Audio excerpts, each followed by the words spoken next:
Montana Territory, 1885. The setting sun painted the vast Montana sky in shades of amber and gold, transforming the rugged landscape into something almost holy. But holiness was the last thing on Jackson Blackwood's mind. As he stared at the letter in his hand, the paper crumpled from his white-knuckled grip. The Blackwood Ranch stretched across the horizon like its own small kingdom. 20,000 acres of prime cattle land, 100 ranch hands, and a reputation that commanded both respect and fear throughout the territory. At its center stood a man who had built his empire on cold calculation and uncompromising ambition, Nathaniel Blackwood. In his study, where the smell of tobacco and leather hung like a permanent shroud, Nathaniel watched his son with eyes that betrayed nothing. "You've read it then," he said. Not a question but a statement of fact. Jackson looked up, his jaw clenched tight enough to crack. "This isn't a business arrangement. This is my life." "They're one and the same," Nathaniel replied, taking a slow draw from his cigar. The smoke curled around him like a living thing. "The Pearson girl brings the Northridge water rights with her. Without that, we lose half our grazing land come the dry season." Jackson slammed the letter down on the mahogany desk, sending a crystal tumbler of whiskey trembling at the impact. "I don't even know her. You know what matters. She's the last of the Pearsons. Her father's land adjoins ours. The marriage makes sense." "To who?" Jackson's voice had dropped dangerously low. Nathaniel's eyebrow arched, the only indication of emotion on his weathered face. "To the Blackwood legacy. To everything I've built for you." His gaze hardened. "The arrangements have been made. You'll marry Eleanor Pearson this Saturday at noon. And if I refuse?" A deadly silence filled the room, broken only by the ticking of the grandfather clock in the corner, marking seconds that seemed to stretch into eternity. "Then you're not the son I raised," Nathaniel finally said, each word falling like a stone. And this he gestured to the study. But they both knew he meant more, meant everything. "Will never be yours." Jackson stared at his father, searching for some crack in the granite facade, some hint of the man who had once taught him to ride and shoot. Finding nothing, he turned on his heel and strode out, the door slamming behind him with the finality of a coffin lid. Outside, the Montana air hit his lungs like a baptism. Jackson mounted his stallion, Thunder, without conscious thought, and rode hard toward the eastern boundary of the ranch. The wind whipped at his face, carrying the scent of sage and wild flowers, but he noticed none of it. Eleanor Pearson. The name echoed in his mind like a half-remembered dream. He had seen her once, years ago, at a territorial fair, a quiet slip of a girl with downcast eyes, who stuck close to her father's side. The local gossip painted her as plain, bookish, forgettable, and now she was to be his wife. "Damn it all to hell," he muttered, pulling Thunder to a stop at the ridge overlooking Silver Creek, where the boundary between Blackwood and Pearson land dissolved in the running water below. As the last light faded from the sky, a single question haunted him. What if there was more to Eleanor Pearson than the whispers suggested? The Pearson homestead stood in stark contrast to the imposing grandeur of Blackwood Ranch, where the Blackwood main house rose like a monument to success. The Pearson place spoke of quiet dignity and stubborn perseverance. The whitewashed clapboard gleamed in the morning light, surrounded by a garden that defied the harsh Montana climate with its riot of color. Inside, Eleanor Pearson stood motionless before the small mirror in her bedroom, her honey-blonde hair pinned back in a simple style, her gray dress buttoned high at the throat. No lace, no frills, just like her. "You look beautiful, Miss Eleanor," said Martha, the housekeeper who had been more mother than servant since Eleanor's own passed away a decade ago. Eleanor's reflection showed a woman of 25, with clear blue eyes that missed nothing and a mouth that rarely smiled. Not plain, as the rumors suggested, but possessing a quiet kind of beauty that required a second glance to truly appreciate. "I look exactly the same as I always do," Eleanor replied, smoothing down her skirts, "which I suppose is fitting considering the circumstances." "Now, Miss Eleanor." "It's all right, Martha." Eleanor turned away from the mirror. "I harbor no illusions about this arrangement. Jackson Blackwood is marrying my land, not me." Martha's weathered face creased with concern. "Your father would have wanted, my father would have wanted the land to stay in Pearson hands," Eleanor interrupted gently. "And in a way it will. This is the only choice that makes sense." Her voice softened, I've made my peace with it. But had she? As Martha left to prepare breakfast, Eleanor moved to the window that overlooked the rolling hills of her inheritance. 5,000 acres of prime Montana grassland, a small herd of prize cattle, and the precious water rights that had made Nathaniel Blackwood finally take notice of the neighboring family he'd spent years trying to drive out. Eleanor's father had been dead 6 months now, leaving her alone to manage what remained of the Pearson legacy.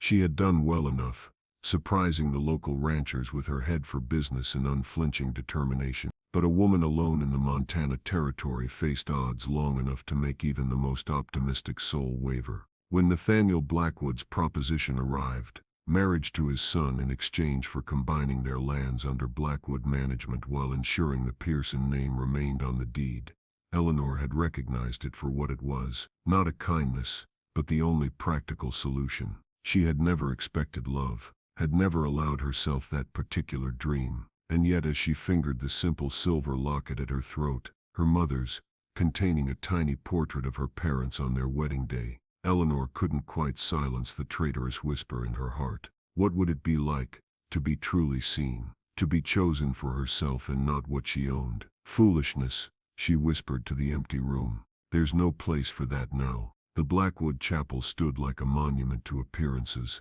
built not from faith but from Nathaniel's determination to keep up with Eastern society's expectations. Its stained glass windows caught the midday sun, throwing kaleidoscope patterns across the assembled guests, most of whom had come out of curiosity rather than celebration. Jackson stood at the altar, his black suit impeccable, his posture rigid as a fence post. His eyes, the color of storm clouds, scanned the small crowd, noting who had come and who had sent convenient excuses. Politics, all of it. Even this. The doors opened, and a hush fell over the chapel. There was no music, no procession of attendants, just Eleanor Pearson, walking alone down the aisle, her gray dress, a stark contrast to the traditional white expected of brides. Jackson felt something unexpected catch in his throat. He had prepared for many things, resentment, resignation, even grim determination, but not this jolt of, what? Not quite recognition, not quite surprise, something that made him stand a little straighter as she approached. She wasn't what he expected, not plain, not forgettable. Her face held a quiet strength that commanded attention, and her eyes, clear blue, like Montana sky after rain, met his directly, without pretense or fear. As she took her place beside him, he caught the faint scent of lavender and something else. Books, perhaps. Whatever it was, it seemed incongruously intimate in this coldly arranged moment. The ceremony passed in a blur of formal words and ritual. Neither bride nor groom faltered in their responses. "I do" fell from their lips with perfect conviction, a performance worthy of any stage. "You may kiss your bride," the preacher finally announced. Jackson hesitated, just long enough for a flicker of something to cross Eleanor's face. Then he leaned forward and pressed his lips briefly to hers, a gesture as formal as a handshake, yet somehow charged with unspoken questions. When he drew back, Eleanor's expression remained composed, but a slight flush had crept into her cheeks. For a moment, just a heartbeat, their eyes locked in silent communication. "I don't know you, but I might want to." The thought shocked Jackson enough that he almost missed the preacher's final pronouncement. "May I present Mr. and Mrs. Jackson Blackwood?" The small crowd offered polite applause, and it was done. Two separate lives yoked together by ink on paper and words spoken before witnesses. A business arrangement, sealed with a kiss that meant nothing. Yet as they walked back down the aisle, Jackson found himself acutely aware of the woman beside him, of the precise distance between their bodies, of the strength in her slender hand resting lightly on his arm. What had he gotten himself into? The Blackwood main house loomed like a fortress against the gathering twilight as Jackson guided their carriage through the ornate iron gates. Eleanor sat beside him, her posture perfect, her face unreadable, as she studied what was to be her new home. "Impressive," she said, her first word since leaving the chapel. Jackson glanced at her, trying to discern if there was sarcasm in her tone, but found none. "My father believes in making statements." "And what statement is this meant to make?" "That the Blackwoods are here to stay." He pulled the carriage to a stop before the sprawling porch. "That we matter."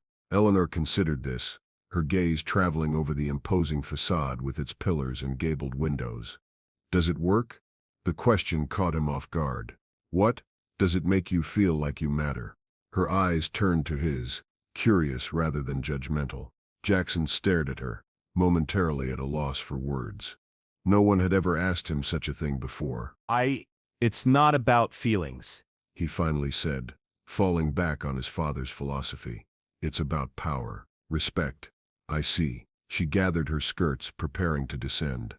And are they the same thing? Before he could respond, she had accepted his mechanically offered hand and stepped down from the carriage, her question hanging in the air between them. The inside of the house matched its exterior, grand, beautifully appointed, and utterly impersonal. Eleanor followed Jackson through the entrance hall, her steps echoing on the polished marble floor. Your room is this way, he said, leading her down a corridor lined with paintings of stern-faced Blackwood ancestors. Mine is across the hall. Eleanor nodded, noting the careful distance he was establishing, a marriage of convenience in every sense. Jackson stopped at a door and pushed it open, revealing a spacious bedroom decorated in shades of blue and cream. I had it prepared for you. If there's anything you need, I'm sure it will be fine, she interrupted gently. An awkward silence fell between them, thick with unasked questions and unvoiced expectations. Dinner is at 7, Jackson finally said.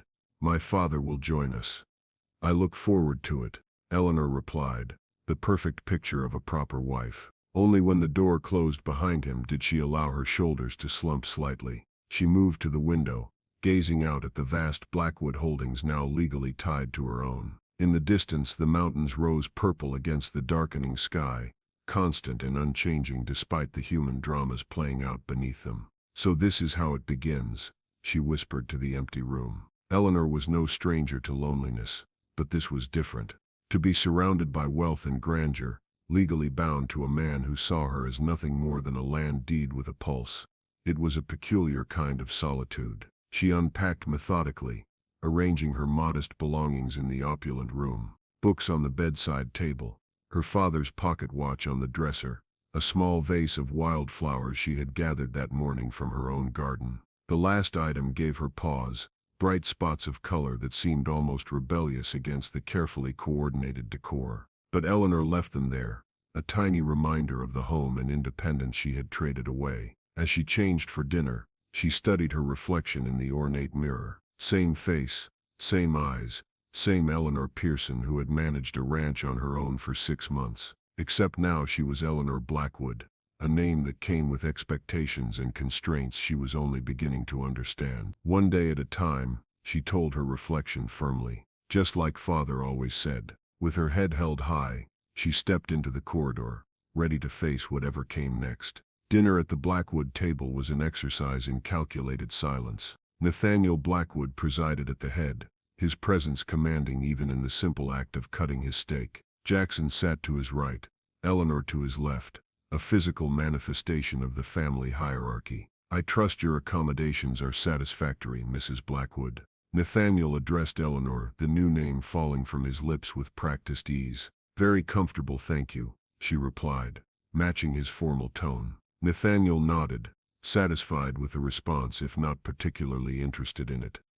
Jackson will show you the operations tomorrow. The spring roundup begins next week. I expect you'll find our methods somewhat different from the Pearson approach. Eleanor took a small sip of wine before responding. I look forward to learning. Though I should mention that the Pearson approach, as you call it, has maintained consistent profits even during the drought years. A flicker of surprise crossed Nathaniel's face before his expression settled back into impassive authority. Your father was a competent rancher. I'll grant him that. My father was an excellent rancher, Eleanor corrected quietly. And he taught me everything he knew. Jackson nearly choked on his water, unused to hearing anyone contradict his father so directly, yet so politely. He glanced at Eleanor with new interest, noting the steel beneath her composed exterior. Nathaniel studied her for a long moment, then inclined his head slightly. We'll see how that education serves you here.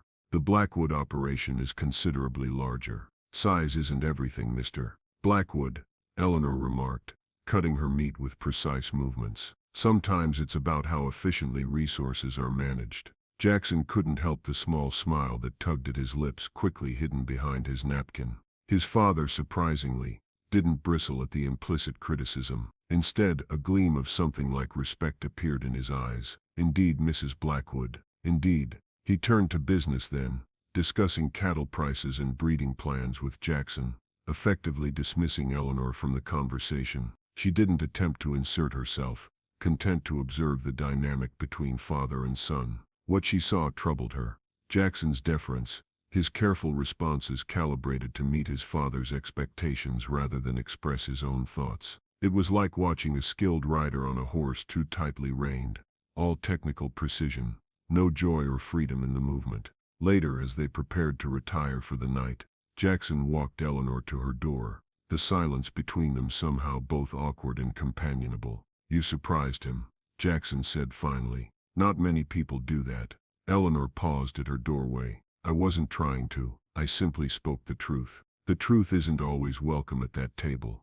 Then perhaps it's time for a change." She met his gaze directly. "Good night, Jackson." "Good night, Eleanor." As her door closed between them, Jackson stood there longer than necessary, puzzling over the enigma he had married. She wasn't at all what he had expected. Not a timid mouse to be overshadowed by the Blackwood ambition, but a woman with her own mind, her own strength. For the first time since receiving his father's ultimatum, Jackson felt something besides resentment, curiosity. The next morning dawned clear and crisp, the kind of spring day that promised summer's warmth, while still holding winter's bite in the shadows. Eleanor rose early, dressing in her most practical skirt and a simple shirtwaist, her hair braided and pinned securely. If she was to learn the Blackwood operation, she would do so properly.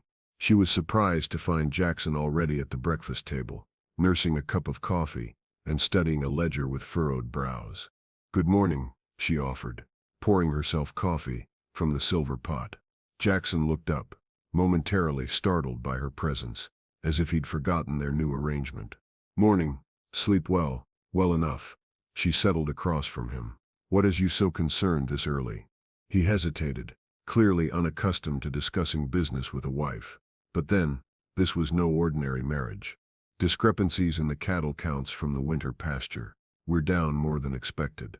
Eleanor buttered a slice of toast thoughtfully. Disease or predators? Neither, according to the foreman. No unusual carcasses found.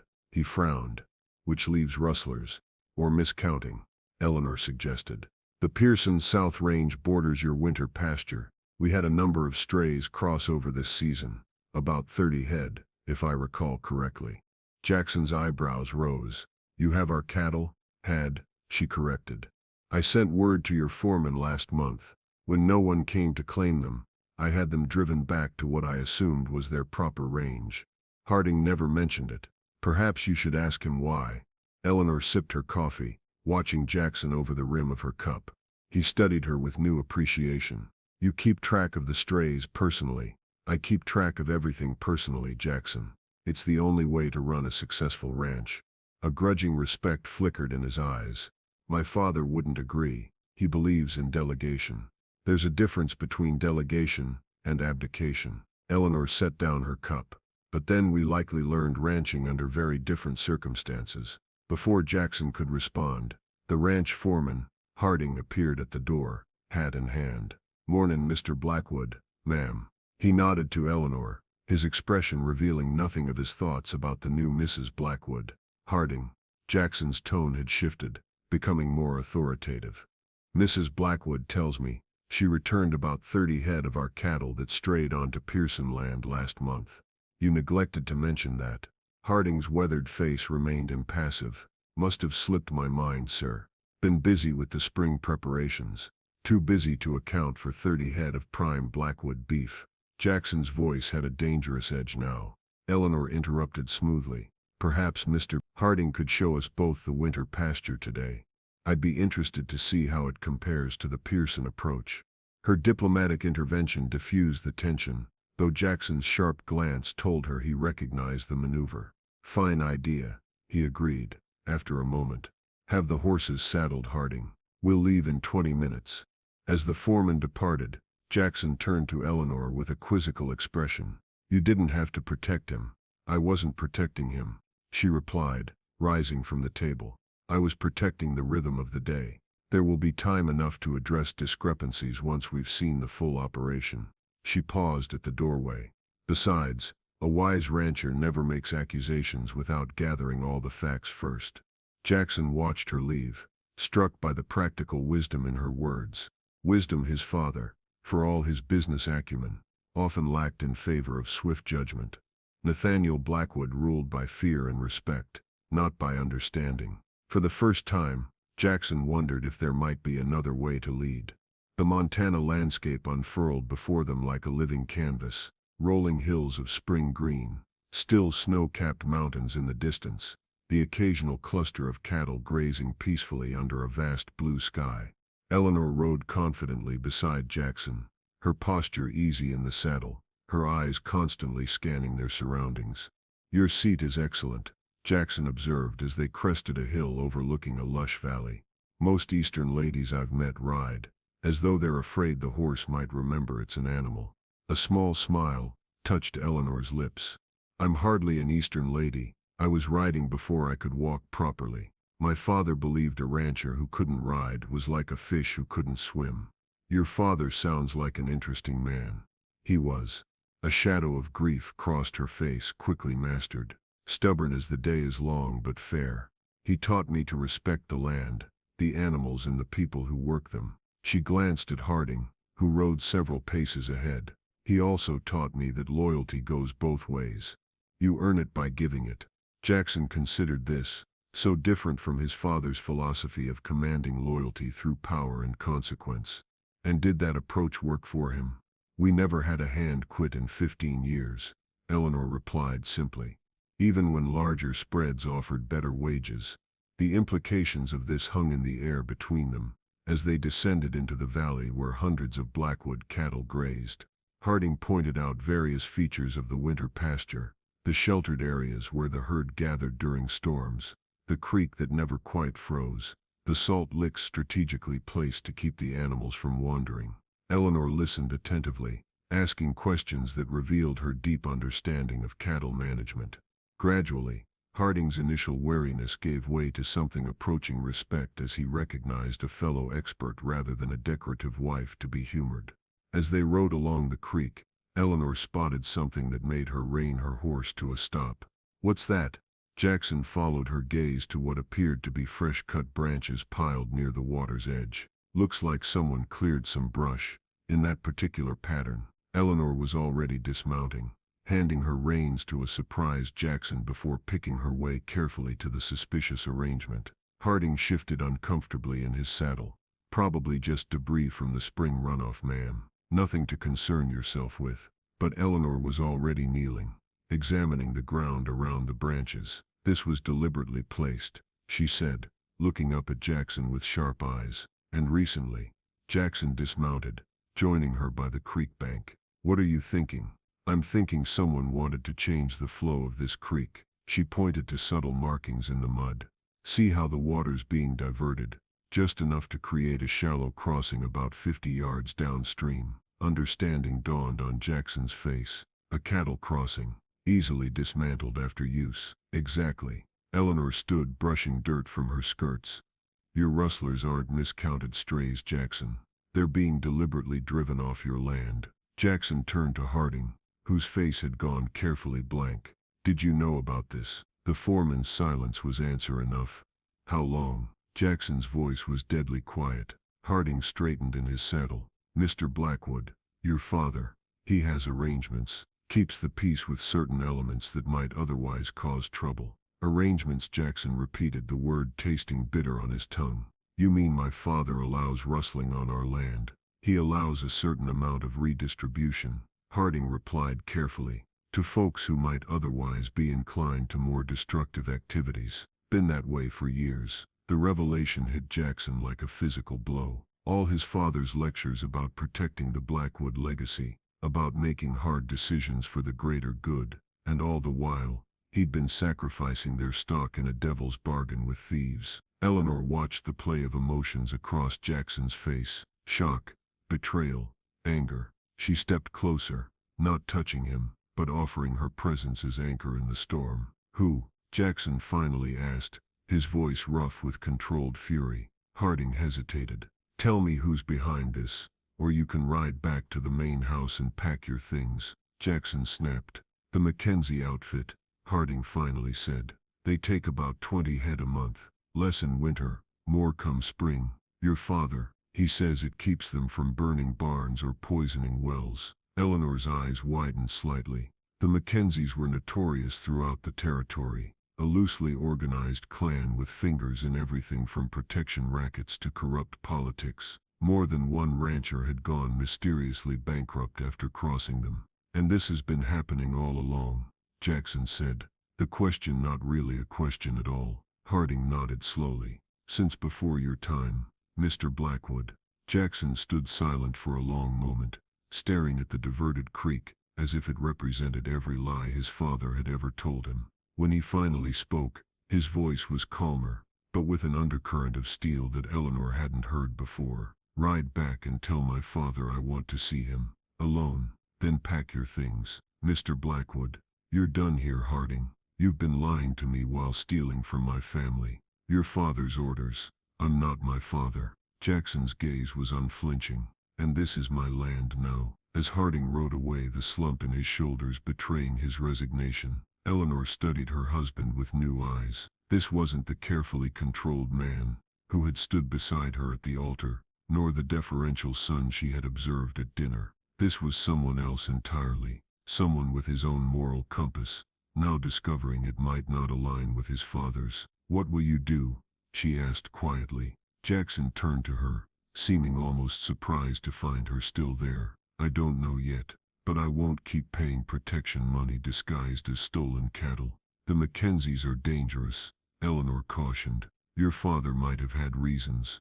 My father has been teaching me that power comes from strength and control, Jackson interrupted, all while giving away both to men who threaten him. He shook his head in disgust. What kind of legacy is built on fear and compromise? Eleanor considered this, choosing her words carefully. Perhaps there's a middle path, neither capitulation nor open war. Jackson looked at her questioningly. You're not alone in this anymore, she said simply. The combined Blackwood-Pearson holdings make you the largest landowner in the territory. That's political power that even the Mackenzies have to respect. Us, Jackson corrected. The largest landowners in the territory. This is your fight too now if you want it. Something shifted between them in that moment.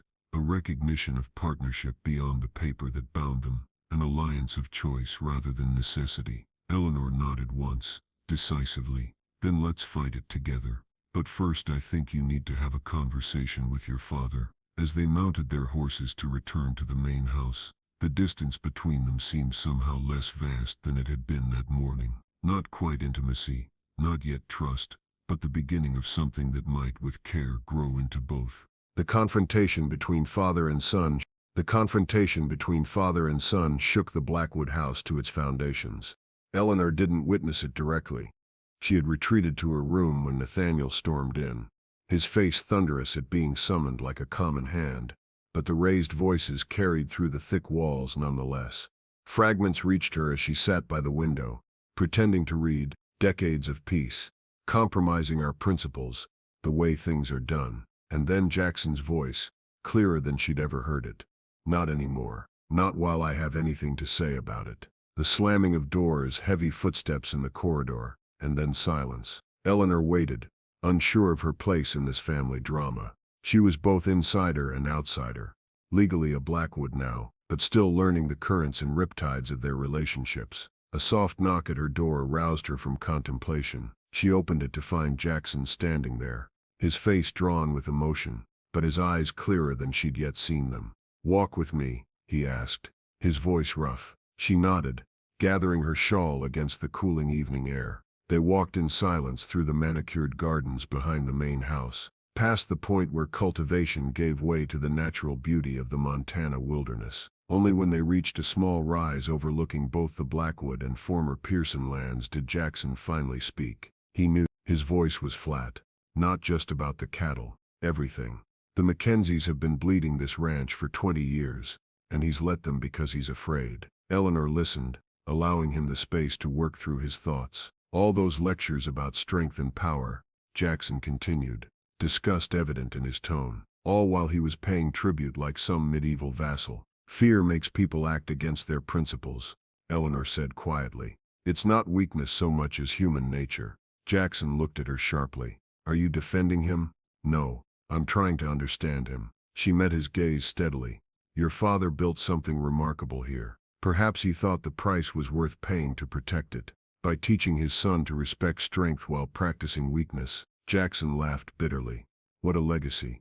Legacy isn't just what we inherit, Jackson. It's what we choose to do with it. Eleanor's voice was gentle but firm. Your father made his choices. Now you get to make yours. The evening breeze stirred the tall grass around them, carrying the scent of earth and growing things. In the distance a lone wolf howled, a plaintive sound that spoke of wild freedom and the ancient rhythms of the land. Jackson's posture gradually relaxed, as anger gave way to resolution. He told me to reconsider. Said the Mackenzies would burn us out if we stopped the arrangement. And what did you say? A small grim smile touched his lips. I told him I'd rather rebuild from ashes than live in a house built on fear. Eleanor felt an unexpected surge of pride. What happens now? Now we prepare. Jackson turned to her, his expression softening slightly. I won't lie to you, Eleanor. This could get dangerous. If you want to go back to the Pearson place. No. The word was firm, brooking no argument.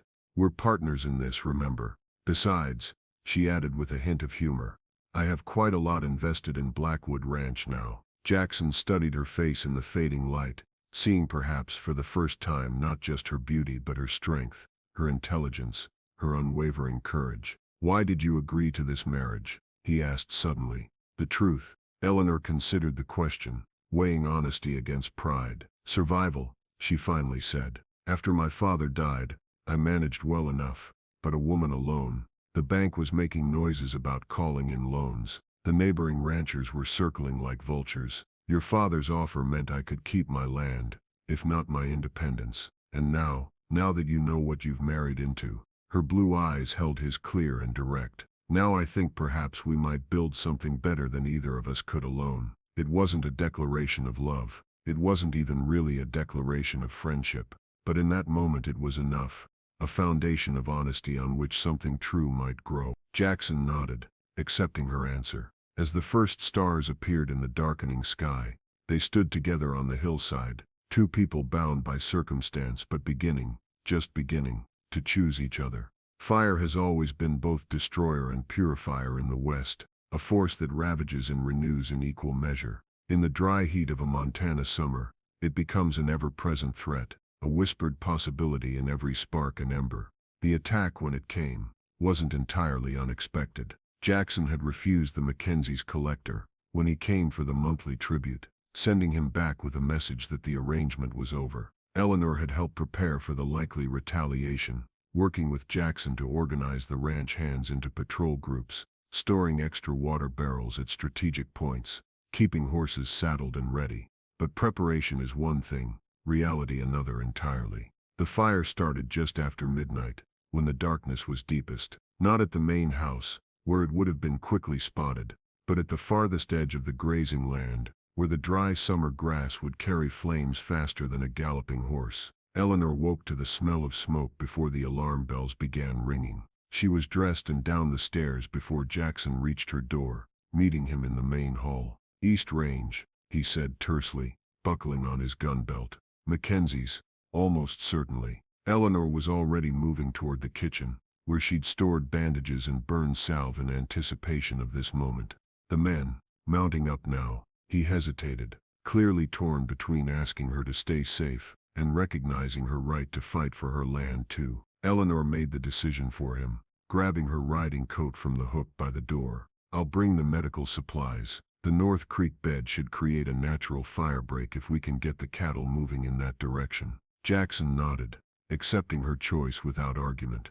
Be careful, was all he said before they both stepped out into the chaos of the ranch yard. The eastern sky glowed an unnatural orange, smoke already drifting across the stars like a malevolent fog. Ranch hands raced in all directions, shouting instructions and gathering equipment.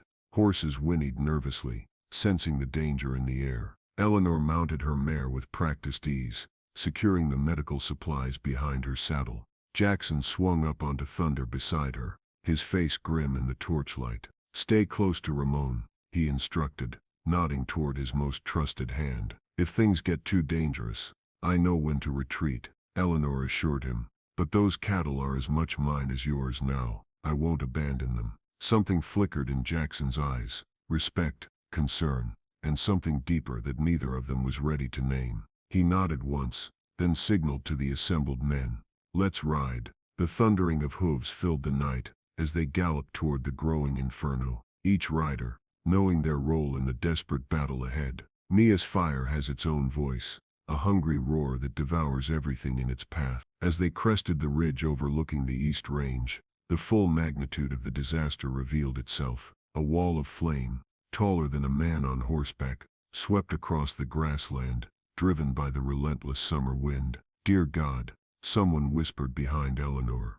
Jackson didn't waste time on shock. "Ramon, take your group north and start a backfire along the creek line. Miller, get the cattle moving northwest. The rest of you, wet blankets and shovels. We need a fire break running east to west along that rock outcropping." Men scattered to their tasks with grim efficiency. Eleanor rode alongside Miller's group, heading for the panicked cattle visible as dark shapes against the hellish glow. The animals were already moving restlessly, bellowing their fear as smoke thickened the air. Working together, they began herding the frightened beasts away from the advancing flames, using the natural contours of the land to guide them toward safety. Eleanor's mare responded to the slightest pressure of knee or rein, allowing her to focus on the terrified calves that risked being trampled in the confusion. Time lost all meaning in the smoke and chaos. Minutes or hours later, Eleanor couldn't tell which, she found herself separated from the main group,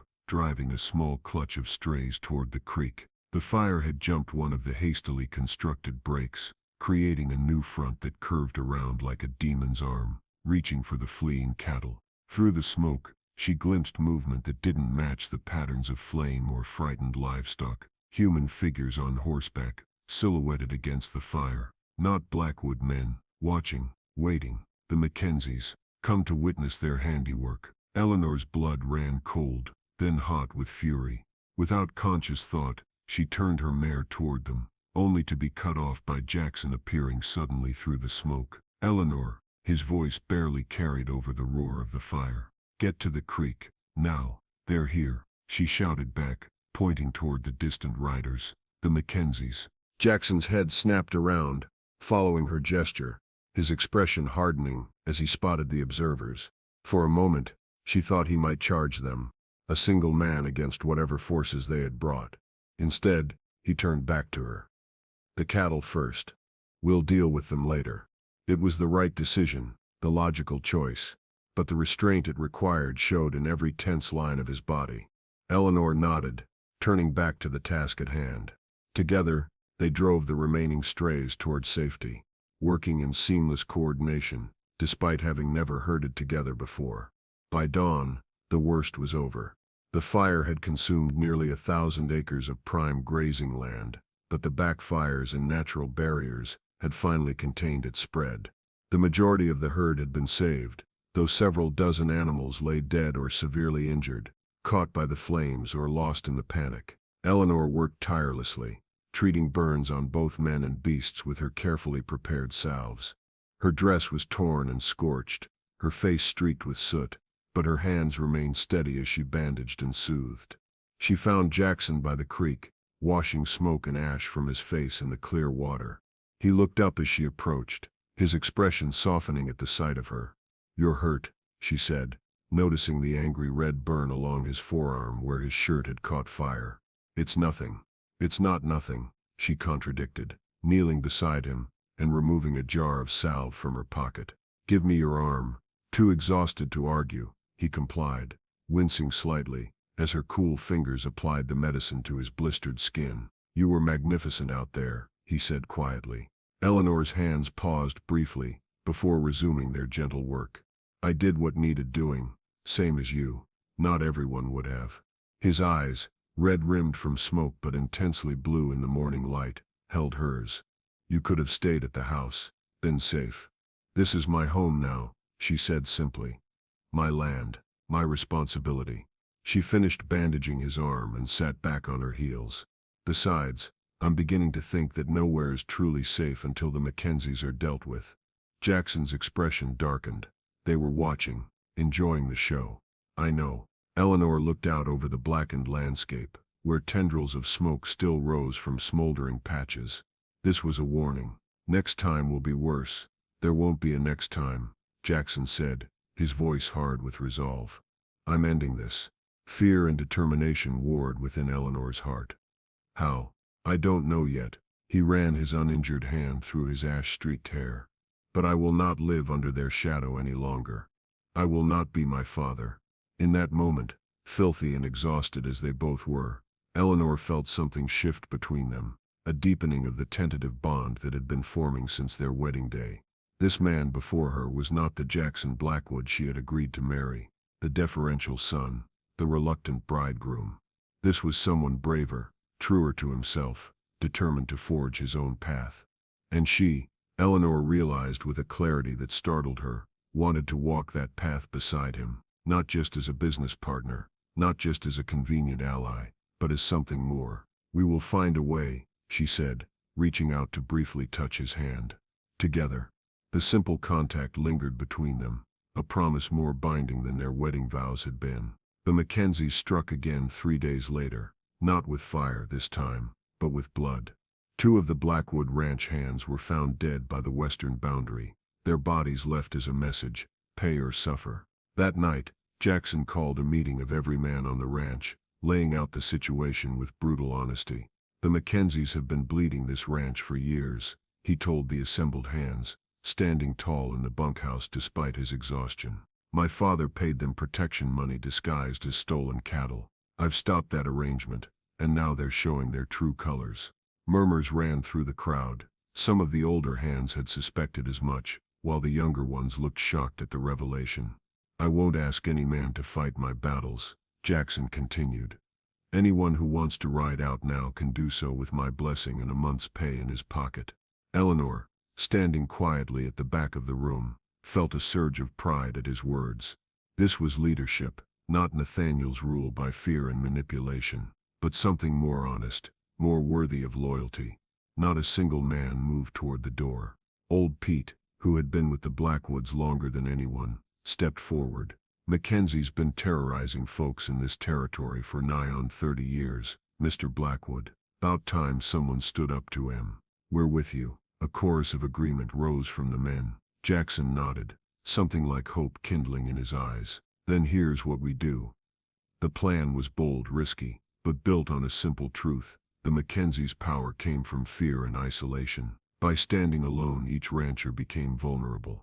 United, they might have a chance. Eleanor suggested reaching out to neighboring spreads that had also suffered Mackenzie taxation.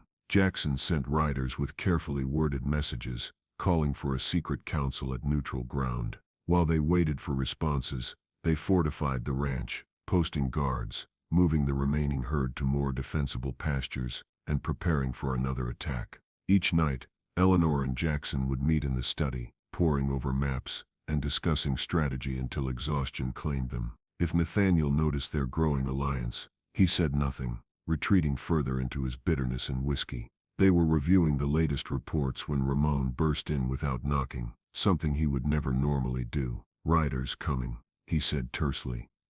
Mackenzies, about 20 of them. Jackson was on his feet instantly. Alert the men, defensive positions. As Ramon raced to comply, Jackson turned to Eleanor. Get to the root cellar. There's a hidden compartment with guns and supplies if no. Eleanor stood, straightening her spine. This is my fight too. I can shoot as well as any of your men. Eleanor, would you ask any other capable fighter to hide? She challenged, already moving to retrieve the rifle she kept in the corner cupboard. You need every gun, Jackson. Their eyes locked in a silent battle of wills. Finally, Jackson nodded, recognizing both the truth of her words and the futility of arguing with her. Stay close to the house. Upper windows give the best vantage point. Together they moved to the front porch, watching as the line of riders approached in the fading evening light. At their head rode a man Eleanor recognized immediately from descriptions, Damon Mackenzie, patriarch of the clan. his silver hair gleaming in the dusk. The riders halted beyond rifle range, and Damon raised his hand in mocking greeting. "Blackwood," he called, his voice carrying across the distance. "Time to talk business." Jackson stood at the top of the porch steps, deliberately exposed but with Eleanor and 3 of his best men covering him from concealed positions. "I believe we've already concluded our business, Mackenzie," he called back. "Your services are no longer required." Laughter rippled through the Mackenzie riders, an ugly sound. Damon's smile didn't reach his cold eyes. "That's not how this works, boy. Your daddy understood the arrangement. Time you learned the same lesson." "My father's arrangements died with his courage," Jackson replied evenly. "This is my land now. You're not welcome on it." Damon's smile vanished. "You're making a mistake, Blackwood, one that'll cost you everything." "I don't think so." Jackson took a deliberate step forward.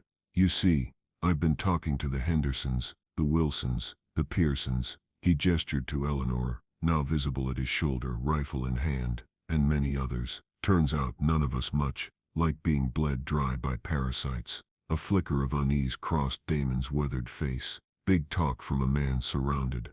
"Am I?" Jackson's smile was cold.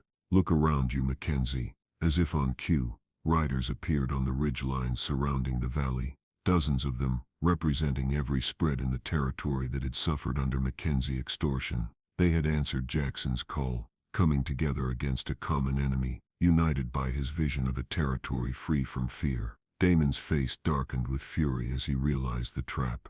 "You think this changes anything? You think these cowards will stand with you when the real fighting starts?" "I think," Jackson said calmly, "that your power has always depended on keeping us divided and afraid. That ends today." For a tense moment, it seemed Damon might order an attack despite the overwhelming odds. Then, with a savage jerk of his reins, he wheeled his horse around. "This isn't over, Blackwood," he spat.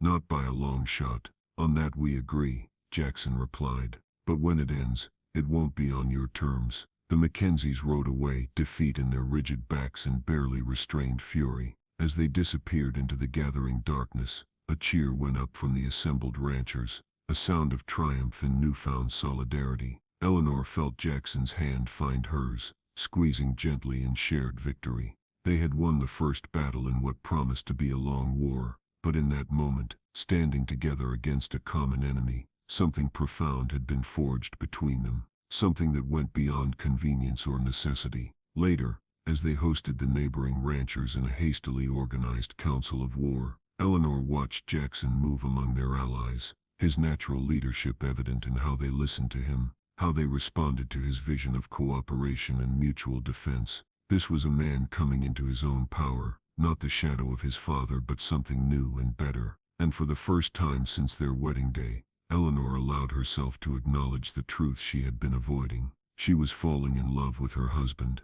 Love in the West isn't always a sudden lightning strike. Sometimes it comes slower, like the changing of seasons, a gradual warming that goes bone deep and lasting. For Eleanor and Jackson, it grew in the quiet moments between battles, in the shared purpose that bound them, in the mutual respect that deepened with each challenge faced together. The Mackenzies didn't surrender easily. Through the summer and into fall the conflict escalated.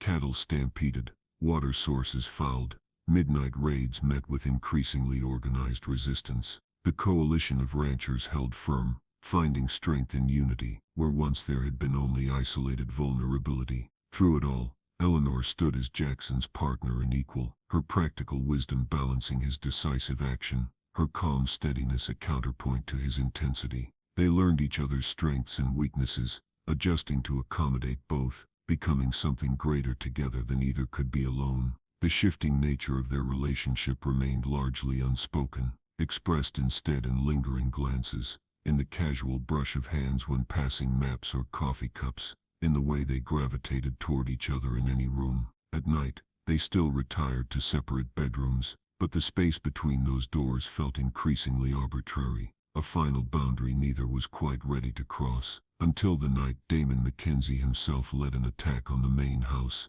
It came during a howling autumn storm, when rain lashed the windows and thunder masked the sound of approaching riders. Eleanor had been in the study, reviewing the books while Jackson met with Ramon about winter preparations. The first warning was the crash of breaking glass, followed by gunshots from the direction of the bunkhouse. Jackson burst into the study, pistol drawn. Mackenzie's, they're inside the house. Eleanor was already moving, retrieving her rifle from its place by the desk. How many? Too many. His face was grim as more shots echoed through the house. The back stairs. We need to. The study door exploded inward, and Damon Mackenzie himself stood framed in the doorway, flanked by two of his sons, all holding shotguns. Evening, Blackwood, Damon drawled, rainwater dripping from his hat brim.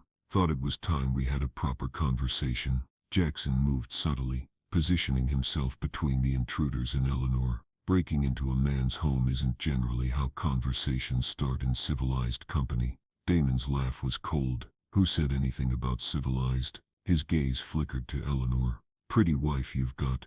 Be a shame if anything happened to her. Touch her, Jackson said, his voice dangerously soft, and it will be the last thing you ever do. Something in his tone made even Damon hesitate. In the momentary silence, Eleanor stepped forward to stand beside Jackson, her rifle steady in her hands. You're outnumbered, Mackenzie, she said calmly. Our men will have heard the shots. Your men are a bit occupied at the moment. One of Damon's sons sneered. Fire has a way of distracting folks. Fresh fear coursed through Eleanor at the implication. The bunkhouse, the ranch hands, trapped in another Mackenzie inferno. What do you want, Damon? Jackson asked, his knuckles white around his pistol. What I've always wanted. Control. Damon's eyes gleamed with malice. You've been a problem, Blackwood. Stirring up trouble, turning the other ranchers against us. Time to make an example of you. By murdering us in our own home. Eleanor's voice remained steady, despite her racing heart. That won't break the coalition. It will only strengthen their resolve. Damon's gaze shifted to her, reassessing. Smart woman. Perhaps too smart for her own good. He gestured with his shotgun. But I didn't say anything about murder. Not right away. First, we're going to have a little demonstration of what happens to those who defy the natural order around here. What happened next unfolded in heartbeats that seemed to stretch into eternity. Damon's younger son moved suddenly, grabbing for Eleanor. Jackson fired, his bullet taking the man in the shoulder. The other son swung his shotgun toward Jackson as Damon lunged forward. Eleanor reacted on instinct, bringing her rifle up and firing in one fluid motion. The shot caught Damon's older son squarely in the chest, throwing him backward. Simultaneously, Jackson ducked Damon's wild swing and drove his shoulder into the older man's midsection, sending them both crashing into the heavy oak desk. The wounded son scrambled backward, blood streaming from his shoulder, firing wildly as he retreated.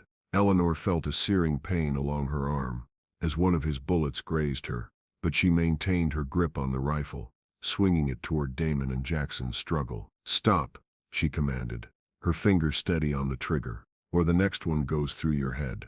Damon, pinned beneath Jackson's weight, went still. His remaining son froze in the doorway, clearly torn between continuing the fight and fleeing. Oh! Damon gasped, his eyes never leaving the rifle barrel pointed at his face. Get the others. Don't move, Jackson ordered the younger man, his voice hard as granite. Eleanor, check the window. Tell me what you see. Keeping her rifle trained on Damon, Eleanor risked a glance toward the rain-lashed window. What she saw made her heart soar. Torches, she reported. Dozens of them. Coming this way. She recognized the riders even through the storm. The coalition. They're here. Damon's face contorted with fury and disbelief. Impossible. My men cut the telegraph wires days ago. We don't need wires, Jackson said, the ghost of a smile touching his lips. We have a system of signal fires. Your attack on one ranch brings all of us down on you. Understanding dawned in Damon's eyes, recognition of a fundamental miscalculation. He had built his power on isolating his victims. Jackson had destroyed that power by bringing them together. The thunder of approaching horses was audible now, even over the storm. Shots rang out as the coalition riders engaged the remaining Mackenzie forces. Damon's son bolted from the doorway, abandoning his father to his fate. It's over, Damon, Jackson said, drawing back slightly, but keeping the man covered with his pistol. The Mackenzie reign of terror ends tonight. Damon stared up at them, hatred emanating from him like heat from a forge. You think it's that easy? You think you can just His hand moved suddenly, producing a small derringer from his sleeve. Eleanor didn't hesitate. Her rifle cracked once more, and Damon Mackenzie, the man who had terrorized the territory for decades, slumped back, a look of eternal surprise fixed on his weathered face. In the ringing silence that followed, Jackson turned to Eleanor, his eyes searching her face. "You're hit," he said hoarsely, reaching for her bloodied sleeve. "It's just a graze." But she swayed slightly, the aftermath of terror and violence catching up to her like a physical wave. Jackson caught her, his arms encircling her with protective strength. For a moment they stood there, holding each other amid the chaos and gun smoke, drawing comfort from the simple fact of survival. "Eleanor," Jackson whispered, his voice rough with emotion. "I thought, when he moved toward you, I thought." She looked up at him, seeing in his eyes the same realization that had dawned in her own heart, that what had begun as a marriage of convenience had transformed into something neither of them had expected to find. "I know," she said softly. "I know." Their lips met in a kiss born of relief and discovery, of shared danger and emerging love. Not the formal peck of their wedding ceremony, but something true and deep and real, a beginning rather than an obligation. Outside, the storm raged on, but within the circle of each other's arms, Eleanor and Jackson had found a shelter more secure than any walls could provide. Winter came to Montana with its customary severity. Endless white plains beneath steel-gray skies, temperatures cold enough to freeze breath into crystals. But within the Blackwood house, warmth had taken root. The Mackenzie threat had ended with Damon's death, and the subsequent arrests of his remaining sons and lieutenants. The coalition of ranchers, having tasted the power of unity, formalized their alliance into a proper association, with Jackson elected as its first president. Nathaniel Blackwood, confronted with the consequences of his years of fearful appeasement, had retreated to his rooms in a haze of bitterness and declining health. Jackson visited him daily, offering reconciliation that his father was not yet ready to accept. Eleanor had thrown herself into integrating the Pearson and Blackwood operations, implementing the most effective practices from both. Under her guidance, the combined ranch was thriving despite the loss of grazing land to the fire. And in the quiet evenings, before the crackling hearth in what had become their bedroom, Eleanor and Jackson discovered each other anew, not as business partners or reluctant spouses, but as lovers, friends, true companions on a shared journey. "What are you thinking?" Jackson asked one night, his fingers tracing lazy patterns on Eleanor's bare shoulder as they lay entwined beneath thick quilts. Eleanor smiled, nestling closer to his warmth. "I was thinking about that letter your father sent me, the one proposing our arrangement." "Romantic reading," Jackson teased gently. "It was entirely practical. Lists of assets, expectations, legal considerations." She propped herself up on one elbow, studying his face in the firelight. "Nothing about happiness or compatibility, or love." "A typical Nathaniel Blackwood contract," Jackson agreed. "All business, no heart. And yet here we are." Her fingers traced the line of his jaw, still marveling that she could touch him so freely now. Jackson caught her hand, pressing a kiss to her palm. "Here we are," he echoed softly, "against all odds." Eleanor's expression grew thoughtful. "Do you think he knew? Your father? Do you think he saw something in us that might complement each other? Or was it truly just about the land?" "My father doesn't believe in love," Jackson said, though with more sadness than bitterness now. "Only in power and advantage. Whatever his reasons for arranging our marriage, I doubt very much that our happiness was among them. And yet," Eleanor mused, "in his own way, he gave us the greatest gift possible." Jackson raised an eyebrow. "Each other," she said simply. "He may have intended us to be business partners, but he couldn't control what grew between us. That's ours alone." Jackson pulled her closer, his kiss tender yet passionate. "Mine," he murmured against her lips. "Yours." Outside, snow began to fall again, silent and endless, blanketing the vast Montana landscape in pristine white. But Eleanor and Jackson noticed nothing beyond each other, beyond the miracle of finding love where they had expected only obligation. Miss Spring came early that year, as if nature itself were celebrating new beginnings. The once burned eastern pastures sprouted vibrant green, nourished by the very ash that had seemed so devastating.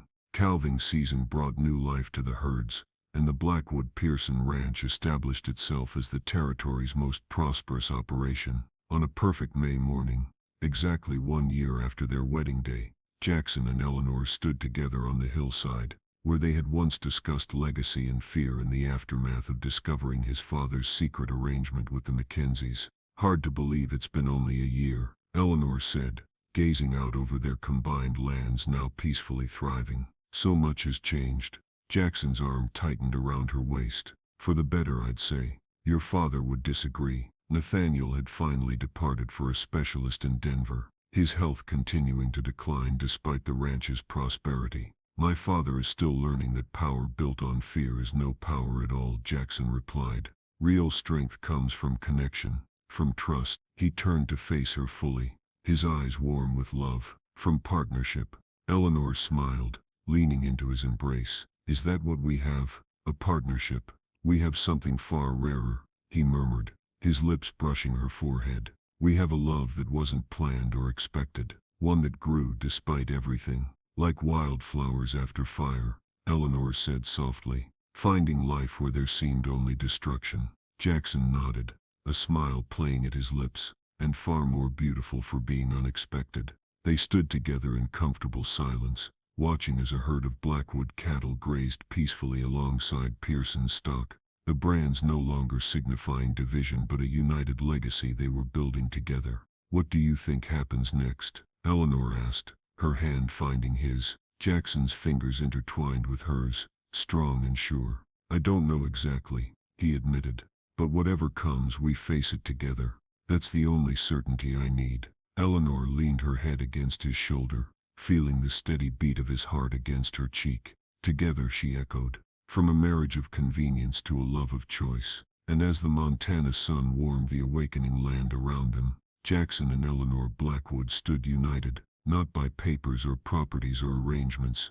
but by the most powerful force of all, a love freely given, deeply rooted, and strong enough to thrive even in the harshest terrain of the wild, wild West.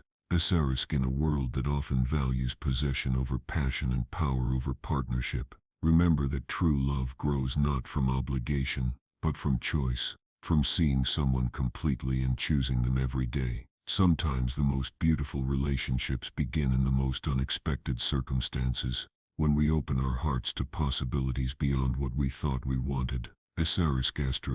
If this journey through the Montana territory touched your heart, don't forget to like, comment and subscribe for more tales of courage, sacrifice and love that transcends all boundaries. Until our next adventure together, may you find the freedom to choose your own path and the courage to follow your heart wherever it leads.